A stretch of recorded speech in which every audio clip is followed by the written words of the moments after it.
Lords, ladies, and nobility from all around, welcome to Tavern Chat with your host, Dave the Bard.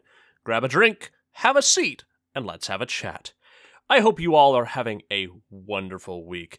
This past week has been actually surprisingly productive. Maybe that's just because last night I decided to go to Denny's at 2 in the morning and have my pancakes and creative hour. It's a good time. Highly recommend it.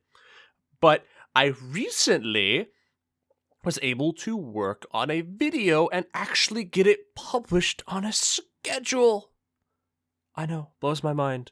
Took me a little while, but the video got released. The thumbnail initially was kind of bad, but we fixed it. It is today's special is Super Meat Boy. It's a little gameplay video. Have never tried Super Meat Boy. I really wanted to. It's kind of just, I'm going to be turning it into a series where I just go through my Steam library and go, oh my god, why do I have so many games? Playing those games and going, oh, these are fun games, or what is wrong with me? But it was a great time recording it. It was a great time getting it posted, and it's honestly been doing great on YouTube. Make sure to check it out if you haven't. But the editing of this video is one that reminds me that I have a lot to learn in the terms of content creation. And by that I mean I probably should take an improv class or something. It was I had an intro figured out. I was able to keep things entertaining by making little edits here and there. My my key edit that I think was honestly the most interesting was just the fact that I would have this little text saying meow. Like if you had a really fast car going from left to right, all you hear is just a meow. And for some reason, I got stuck on that, and I really decided that it was just going to be the focal point. Every time I found myself saying meow, I added it, I made a little text, and I flew it across the screen. And sometimes I said it a lot in a 3-second span, and it took a million years, because I'm not a great editor, but I had ideas. So I slowly worked my way through the video. It was less than 40 minutes of footage. It's a good amount of footage, but I didn't need all of it, and figuring out how to cut out the unfunny bits, quote-unquote unfunny bits, keeping in the good bits, and then figuring out what needs to have that funny little text on it. Oh my goodness. It was a process. I'm still figuring out how to get better at editing. And honestly, the only reason that video managed to come out on a Monday was because on Thursday or Friday, I literally said, I'm not going to bed until this video is done. And I still had half the video to edit, and I think I was up till 6 in the morning that day. It was rough, but it was done. And we got it up, and I was able to get a thumbnail after the video posted, which honestly I think helped to improve the algorithm and get more people's eyes on it. We'll talk about that later on. That's something else. But the idea of why do I have to do this? Why am I forcing myself to be up at 6 in the morning finishing this edit, which honestly, if I have to be transparent, I don't think was all that great. I could have kept working on it for so long. I actually was hoping that by finishing it Thursday or Friday, I could come back to it, but I never ended up having time. So I wanted to try to figure out if I could get an editor, if I could hire someone. I've hired editors in the past to get them to help me out with videos. One of the videos, which honestly, criminally low views for the level of edit that it was a Layer of Fear. I don't remember the name of the game. Oh, my bad. I paid a guy, I think it was $150 to take 4 hours of stream and bring it down to 20 minutes. And he added graphics and subtitles and zooms, and he had excellent comedic timing. I did end up tipping him, just so you know. But I wanted to figure out how to get that good. I want to make it so that my time is worth that much time, but my ADHD makes things struggle. So I was trying to figure out what's the best way to edit. And it keeps making me think of all these videos that I see on YouTube, all these relatively small YouTubers where they have these massive uploads of like 5 or 6 hours of their VODs from Twitch, or their YouTube live streams where it's 3 or 4 or 5 or 6 hours, sometimes longer, and they're just expecting it to succeed. Just like that. I think that I hope that's what they're expecting. That's what they want it to be. Otherwise, you're just posting it for no reason. But the point is that when you are uploading videos and you want them to be good, you want to be entertaining, ideally. And unless you are like Markiplier level entertaining, weird voices, overly excited personality, ADHD, like if you are that level, editing is almost just like polishing. That's realistically what it is at that point. But if you are like me, sometimes you need a little bit of help from the post-production side of things. And it can really depend on your content. It can depend on you, and it can depend on what kind of thing you're doing. But it is still important. Editing is probably one of the most important things when creating a story. When you're trying to make this thread go through your video or series of videos that will keep your story connected, that there won't be so many gaps. I know I struggled with that. There were countless times in the video where I had to chop out chunks of 10 or 15 seconds at a time simply because I forgot to talk and I was just focusing on trying to beat the game. And that's not fun. Me just staring at a screen, dying a couple of times, that's not going to keep a viewer entertained. They're not going to keep them engaged.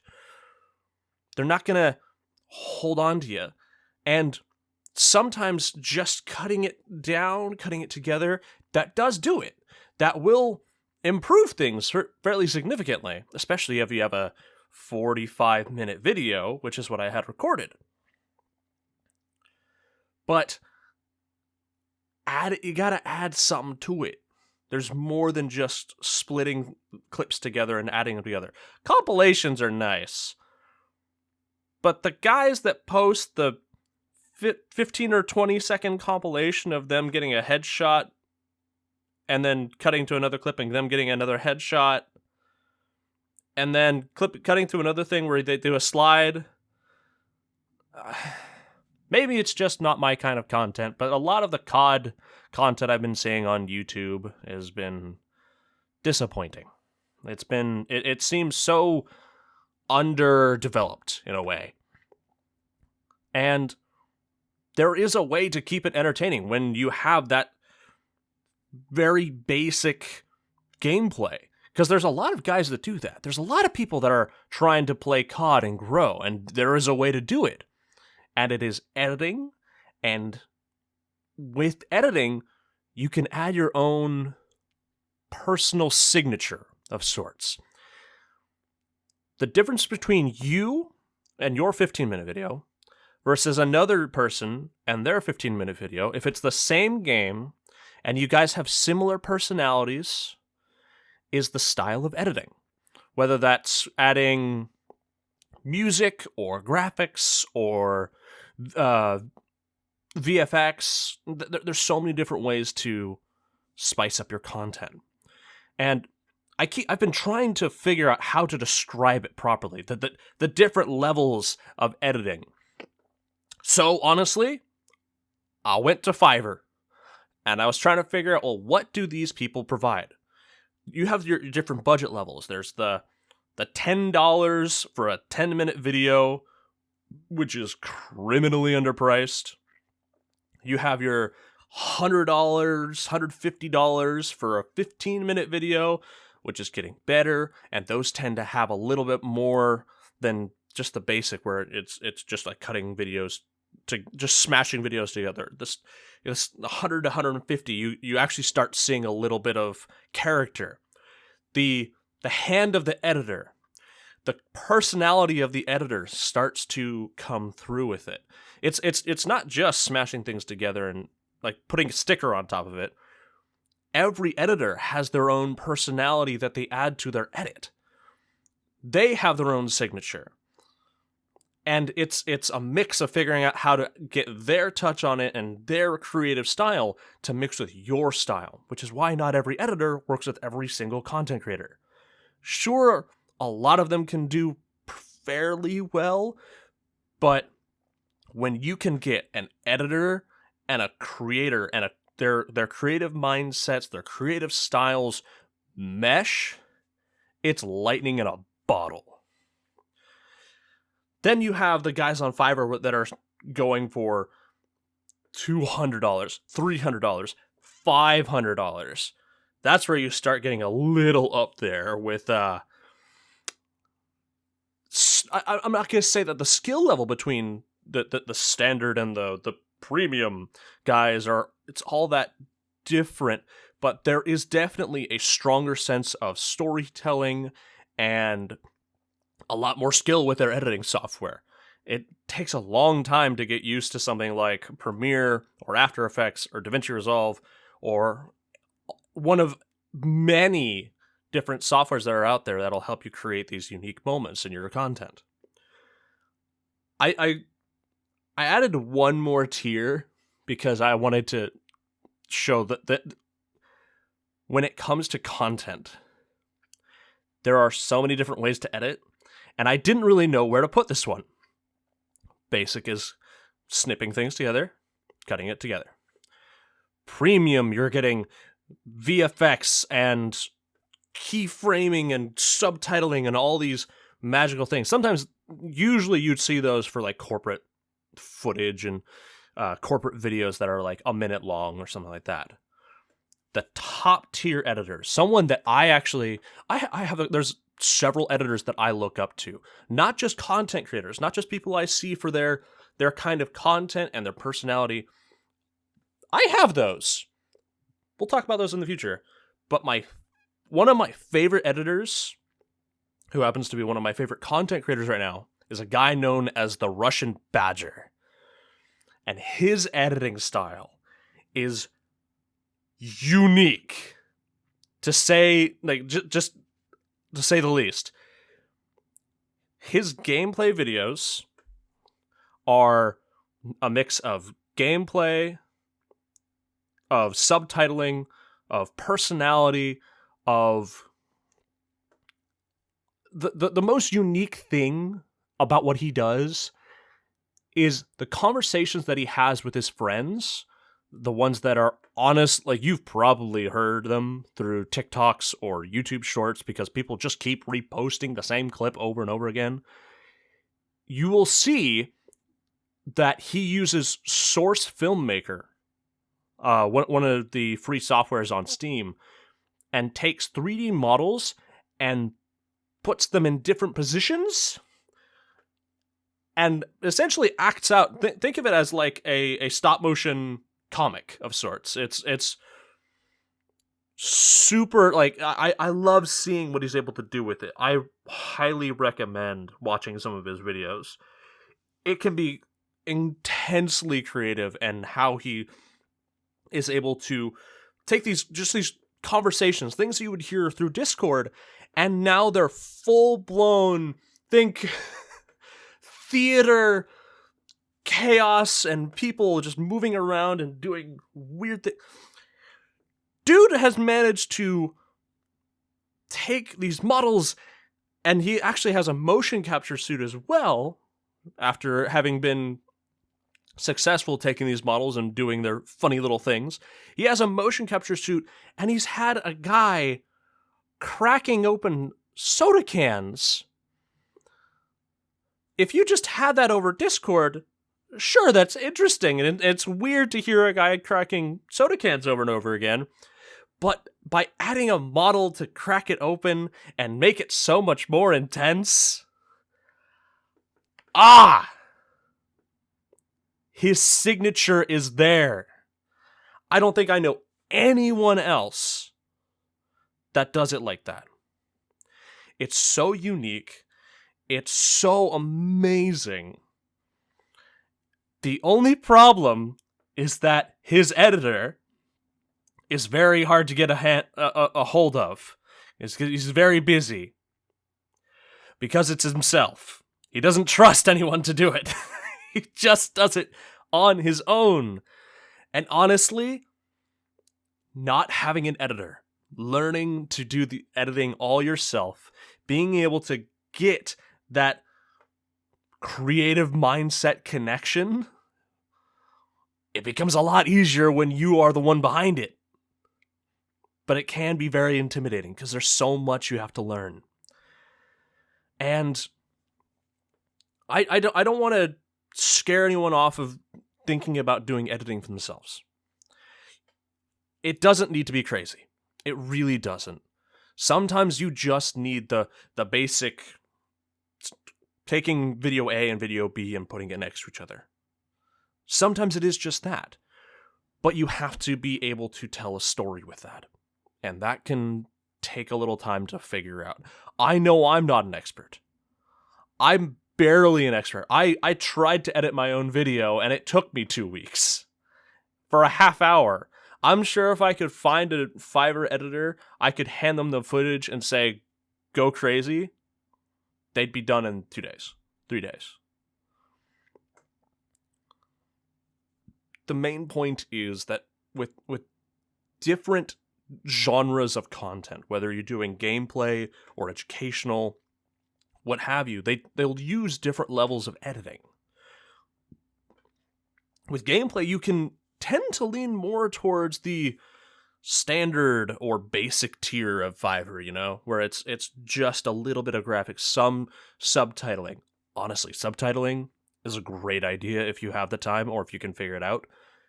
It's wonderful. And it accentuates funny moments so well. But when you're leaning towards educational or kind of documentary style videos and content, you're going to lean more towards the higher quality editors with VFX and looking at stock footage and B-roll. And if you don't know what B-roll is, there might be your answer on what kind of editing you look to. Realistically, B-roll is more towards the filmmakers that are trying to talk about like tech. Like one of the bigger YouTubers out there, MKBHD, is an excellent example to look towards for another high-level editor that isn't gameplay, but goes through the motions of telling a story with his editing. And honestly, I don't know nearly enough YouTubers. I don't know all the editing styles that are out there. And I want to learn more so I can learn. That's the best part about editing, the best part about content, is that the best way to learn is just by watching YouTube, watching content, watching videos. And I already kind of do that a lot. And I'm sure you guys do too. So let me know in the YouTube comments. Let me know your favorite YouTubers' editing styles and maybe why you think they're so awesome. I love learning about other creators so I can improve my own content and editing style. If you want to see how good I can get, make sure to subscribe to my YouTube to see more videos from me in the future. If you are an editor, or if you know someone with a lot of editing experience, hit me up down in the comments or on Twitter at DaveTheBard_, so I can bring them on a future episode of the podcast so we can hear how they got into editing, or the tools and tricks that they've learned along the way. And maybe, if they're cool with it, maybe we'll get their opinion on some of your content. What you think about that? Thank you so much for listening. Make sure to tip your waiters and waitresses, and I'll talk to you next time on Tavern Chat.